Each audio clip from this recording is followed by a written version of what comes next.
Now speaking, Max Schwartz, Director, Investor Relations. Good morning and thank you for joining us today. Organigram Holdings Incorporated is pleased to report its financial results for the quarter ended June 30, 2023. We achieved strong revenue growth of 32% year-over-year to $45.3 million, driven by increased sales of our adult use and medical products. Adjusted EBITDA was $7.2 million, up from $4.9 million in the prior year quarter. Adjusted gross margin was $25.6 million, or 56.5%, compared to $17.8 million, or 53.1%, in the prior year quarter. Free cash flow was $3.2 million, up from $1.2 million in the prior year quarter. We also achieved a market share of 15.2%, up from 13.2% in the prior year quarter, according to Hi-Fire in combination with data from WeedCrawler, provincial boards, retailers, and our internal sales figures. We are pleased with our performance and remain focused on executing our strategic initiatives to drive long-term value for our shareholders. Now speaking, Beena Goldenberg, Chief Executive Officer. Good morning everyone. This quarter, Organigram continued to position the company for sustainable long-term success while navigating the short-term challenges present in the industry. We saw a 7% increase in net revenue in the Canadian recreational market, driven largely by success in cash and a late rebound in flower. Year-to-date, recreational net revenue also increased by $8 million or 10% over the same prior year period, reflecting growth in pre-rolls, gummies, and hash. Despite this positive momentum, three factors outside of our control contributed to the softening we saw in our Q3 financial results. Lower than expected growth in the flower category, delayed international shipments, and the impact of our patent-pending Edison Jolts being removed from the market had the largest impacts on our net sales and gross margin for the quarter. We have made strategic investments in synergistic companies to maintain our competitive edge in both consumer-centric innovation and production efficiency. In March, we made a $4 million US investment into Green Tank Technologies, which provides us with access to new industry-leading vaporization technology. We have also invested in Phylos Bioscience, an industry leader in seed genetics, which has delivered cultivars with THCV concentrations that are significantly higher than anything else we've seen in the market. We have added Germany to our list of export partners for medical cannabis through our supply agreement with Sanity Group. Operationally, we have invested in a variety of efficiency-improving and cost-cutting CapEx projects that will realize $7 million in annualized savings. We have also achieved a company milestone, our 2,500th harvest, which tested over 26% THC with over 3% terpene content. We remain confident in our balance sheet and are tackling the issue of THC inflation the right way. We are working collaboratively with key stakeholders in the industry on several initiatives aimed at bringing solutions regarding standardized testing and sampling. We are also converting a portion of our garden to seed-based production, which is cheaper, faster, and results in more robust disease-resistant and consistent plants. We are targeting further productivity savings of $8 million over the next 12 months to 18 months. We are excited to begin commercializing the technologies developed within our Center of Excellence, including improved cannabinoid delivery, rapid and predictable onset, and products that target and satisfy a range of consumer needs. We are beginning recruitment for clinical studies to quantify and substantiate the benefit of these innovations. Overall, we are entering Q4 in 2024 with a strong foundation in place that sets us up for long-term success. We are focusing on the consumer with our investments in innovation, and we have a strong balance sheet with responsible stewardship of capital, all geared to delivering shareholder value in the long run. Now speaking, Tim Emberg, Chief Commercial Officer. Good morning everyone. Q3 saw the continued growth of our Canadian recreational business, with our overall market share dipping in Q3 but quickly reversing this trend at the midway point in April and regaining the number 3 position nationally in May and June. We maintained our strong number 1 position in pure CBD gummies, driven by continued success with our Mantra brand, which holds more than half of pure CBD gummies sales in the country. We also maintained our leadership position in the hash segment, achieving a 25% growth versus Q2, and increasing our overall market share by 2.5 points. In Q3, we experienced a rebound in flower with sequential quarter-over-quarter growth, while our flower dollar sales were down versus the same period last year due to inflated THC levels in the market. We continue to dominate in the milled flower segment with our Shred brand, achieving our highest market share since November of 2022 at 53%. We expanded significantly into the fast-growing infused pre-rolls segment with our Shred X Heavies, which are performing extremely well after initial shipments. We were very active in Q3 with product launches, listing and rolling out 28 new SKUs. We increased our market share in Quebec by 0.7 points, moving from 7.6% share in Q2 to 8.3% share in Q3. We maintained the number 3 market position in Ontario and the number 1 market position in Atlantic Canada in Q3 with a 14.8% overall market share. We are focused on growing our foothold in our under-indexing categories of regular pre-rolls, infused pre-rolls, and vapes, and are extremely bullish about our innovation pipeline, including the launch of THCV, a full portfolio of new tube-style pre-rolls, and a new and innovative vape technology. Now speaking, Derek West, Chief Financial Officer. In fiscal Q3, gross revenue decreased 12% and net revenue decreased 14% compared to the same period in the prior year. This decrease was primarily due to market share fluctuations in recreational flower sales, as well as price compression and THC inflation. The cost of sales increased 10% year-over-year due to a net realizable value adjustment and a provision for excess and unsaleable inventories. We harvested 46% more flower in Q3 than in the same period in the prior year, but this had a negative impact on our cost of cultivation and gross margin rate. We have now optimized growing conditions and are consistently achieving higher flower yields and lower cost of cultivation through 2024.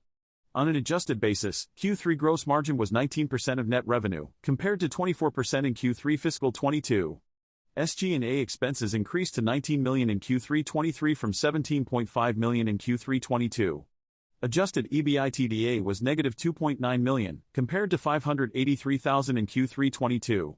However, adjusted EBITDA for the first 9 months of fiscal 23 was $8.3 million, exceeding the $3.5 million realized for the full fiscal 2022 year by 137%.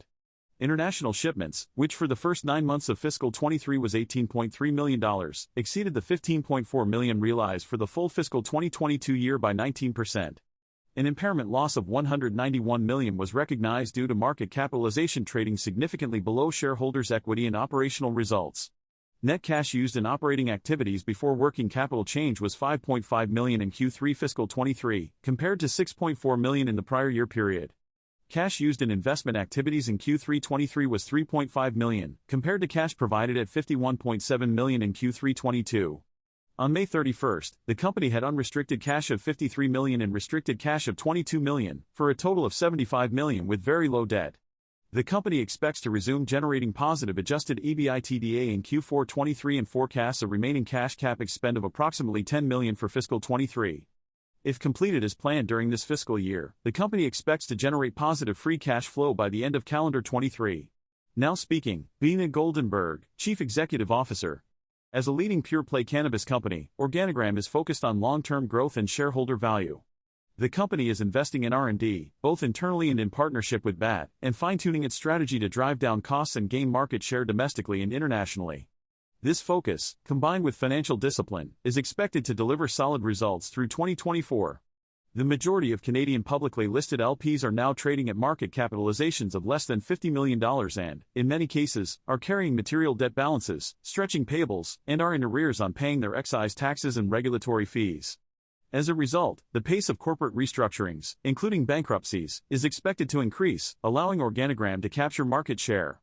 The company plans to remain financially prudent and to be a respected industry leader. BMO Capital Markets analyst Tammy Chen inquired, "What impact has the consumer focus on higher THC had on your flower business this quarter?" Beena Goldenberg replied, "Thanks for the question, Tammy. We've seen a significant increase in flower sales with THC levels above 26% in the last 10 months. In particular, the 28-gram flower category has seen a 5-fold increase in SKUs labeled above 27% THC since last July.